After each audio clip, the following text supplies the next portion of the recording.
na ngeen def mbaa yéen a ngi si jàmm. waaw dañu soxla retrouver famille yaay boobu ak doomam quoi ñu ngi hospitalisé fii ci hôpital Kaffrine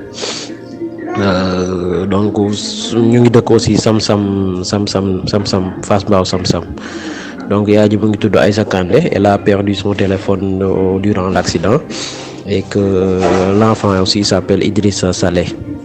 xale bi nag lañ hospitalisé sama service donc ñu ngi ñaan daal ku xam famille bi rek wala ngeen jéem a yéen ñi am ñeen journalistes yi wala ñoo xam ne jege nañu mën a véhiculer les informations pour qu'on puisse au moins retrouver leur famille quoi. Vraiment on en a besoin. Moi je me présente, c'est docteur Alioune Samb, je suis le pédiatre et chef de service de la pédiatrie de l'hôpital Thierno Birahim Ndao de Kaffrine. Merci beaucoup. doomu Jolof la maa ngi dëkk Mboy naan aussi merci beaucoup.